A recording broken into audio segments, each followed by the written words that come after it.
Yo, this your boy Born Reaper. Welcome back to the show. We here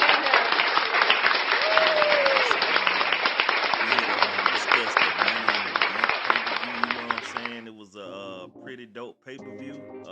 It wasn't that many matches on the card, but we got some surprises in that thing. So let's just get right on into it. They crunked this shit off with the women's Money in the Bank. You know what I'm saying? And shout out Naomi. Yeah, boy, spoiler alert. We got a new women's Money in the Bank winner. Her name is Naomi. Proceed with caution. Proceed with fucking caution. Now that dark cloud is definitely over the women's division.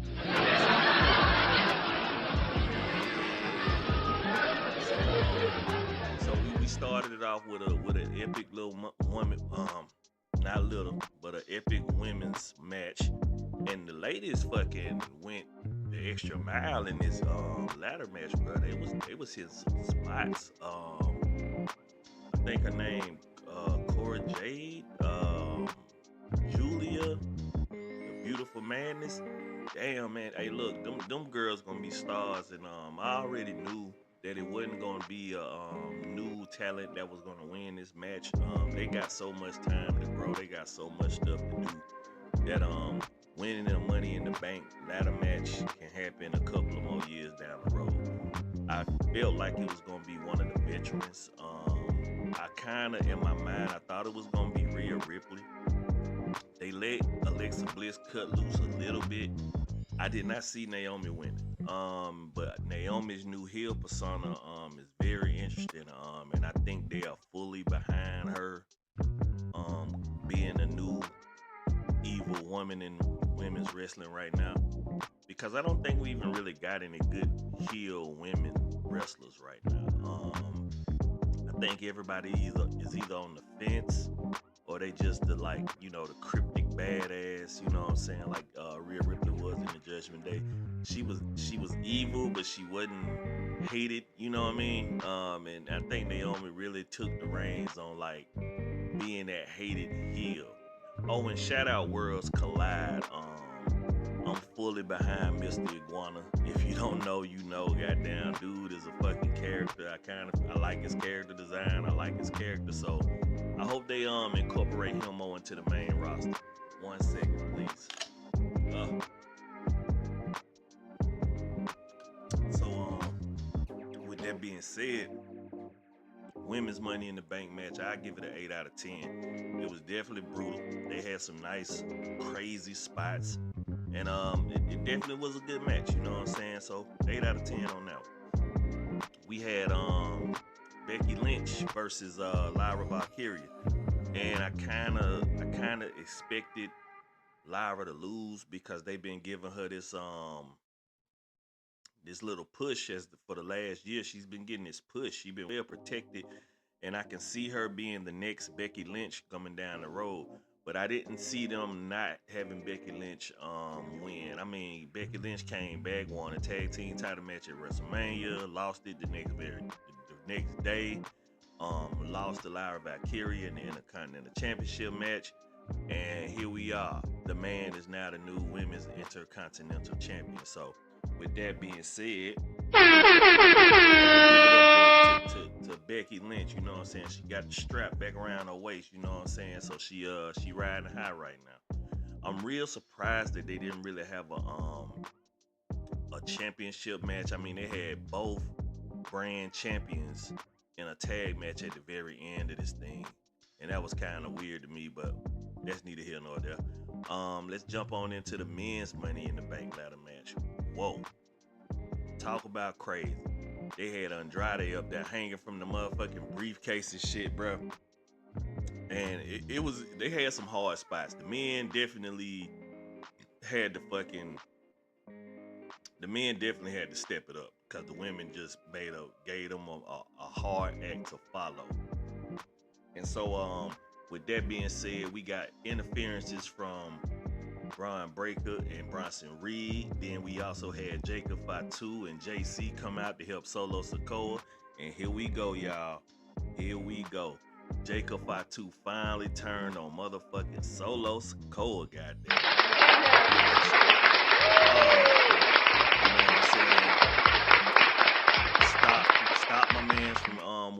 fucking match. But I hate that they did this shit and gave this shit to fucking Seth Rollins. Seth Rollins, bro. He didn't need that. He didn't need the bet. He didn't need the briefcase. He didn't need the briefcase. But if you look at it in a sense,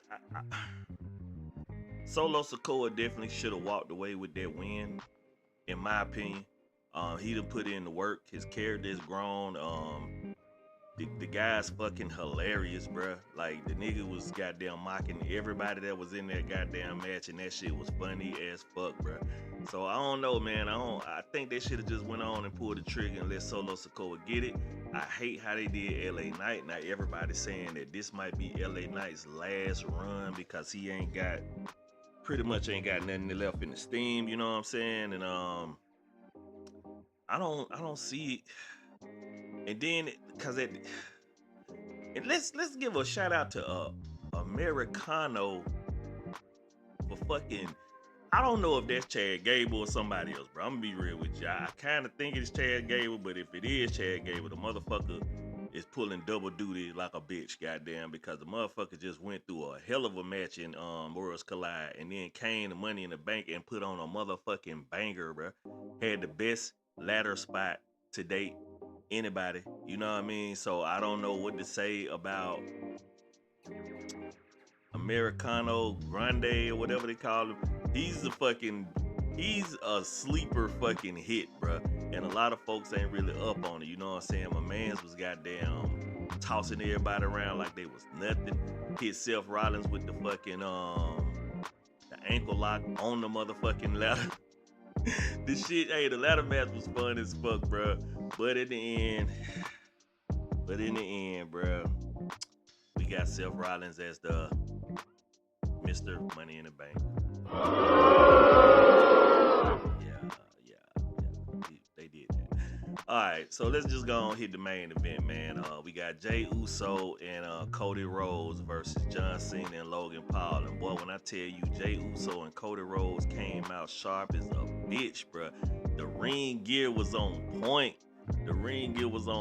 Man. Cody even had the extra bleach in his hair, goddamn, had that shit extra white, bro.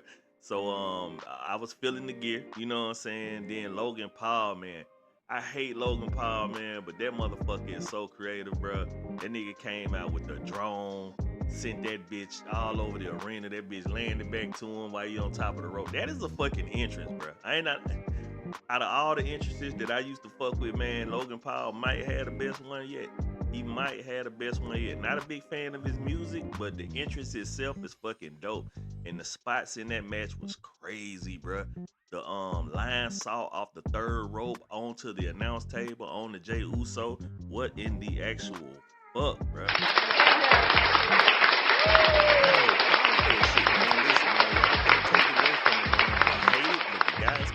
Got talent, bruh. Got talent. And the moment that we all was waiting for, bruh. We actually wasn't waiting for this shit. We didn't even know this shit was gonna happen, bruh. But R-Truth came back and beat the brakes off John Cena ass. Cost him the match. Looked at him like he wanted to kill him and ran off through the crowd. And this ain't R-Truth, by the way. This is Ron Killings. So I'm just really waiting to see what they're gonna do with this character development with R-Truth, because if this is gonna be the R-Truth that we're getting going forward, I want to see viciousness. I want to see that R-Truth that had that run with the Miz when they were getting arrested for beating the hell out of everybody with steel pipes inside the steel cage, bro. That's the R-Truth I want to see, bro. You know what I'm saying? But that was my Money in the Bank recap. I've been having technical issues with my setup, so last few weeks I haven't been able to record anything and keep it recording. I feel like I got everything tweaked out. We gonna see if I can get this video out. But for those that still rocking with me, still running up them views on my channel, man, I appreciate y'all. And this is your boy Born Reaper. We hopping on Twitch. We finna get into some Night Rain. So if you interested in that shit, come through. Fuck with your boy. All right.